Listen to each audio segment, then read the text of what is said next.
of all the crazy things that have happened in the last 4 years, this night will be talked about in 50 years. And I'm trying to figure out whether it will be talked about because we got the vaccine and we're going to see within hours, we're going to see trucks rolling out in a way that we have never looked at a vaccine. This will be the most sought after vaccine in the history of the world. Or is it the day that the Supreme Court shut the door on Donald Trump's attempt to overturn democracy?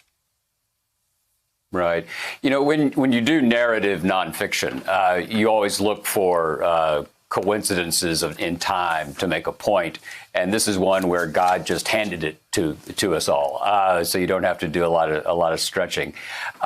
It's a remarkable day in the life of contemporary America because there is a great amount of hope. But if we're being honest and if we're learning from the last 5 years, we also know that we have to have a kind of trepidation about what comes next. This is an enormous public health undertaking to vaccinate this vast population, to overcome skepticism about vaccinations and about expertise. And then on the political side, 60% of the House Republican caucus, the party of Lincoln and Eisenhower and Reagan and the Bushes, and a party that only 8 years ago nominated, 12 years ago nominated John McCain and 8 years ago nominated Mitt Romney, signed on to a lawsuit that the Supreme Court, of which 3 members were appointed by this president, dismissed out of hand. Do those folks suddenly have a kind of road to Damascus moment over the weekend? I don't think so. And I think that the thing we have to do is, in a way, return to an 18th century motto, a trope in the vernacular, which was eternal vigilance is the price of liberty. We have to be vigilant about our health, about the health of our neighbors, and we have to be vigilant about these democratic institutions. And I think that is a great lesson of the last 4 years.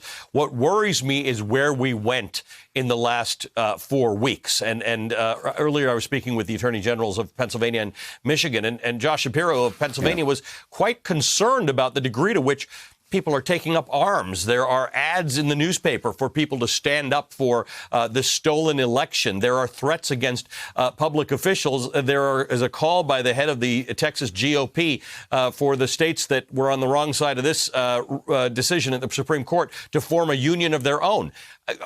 You're a historian. At what point do we stop saying that's just nonsense and something is afoot? Oh, something's clearly afoot.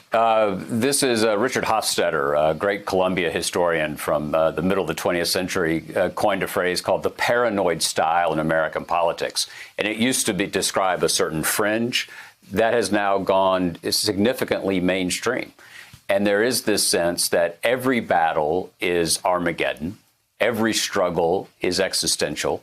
These are the forces of God's armies fighting against the infidel. And there's this hyperbolic atmosphere, hypercharged, fed in many ways by the president, the outgoing president.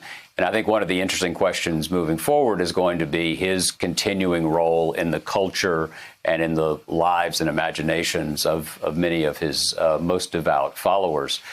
We have to take all of this seriously. And my own argument for citizens would be we do share a common set of values in the country. I heard the Pennsylvania Attorney General say we're having a hard time with a common set of facts, and that's absolutely true.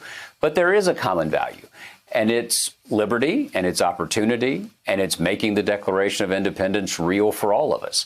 And we can disagree on the means to doing that, but we shouldn't have to disagree on the ends. And right now, it seems to me that a kind of task for entrepreneurial citizenship is to recommit ourselves to this notion that we can, in fact, agree on the end of America, meaning the purpose of America.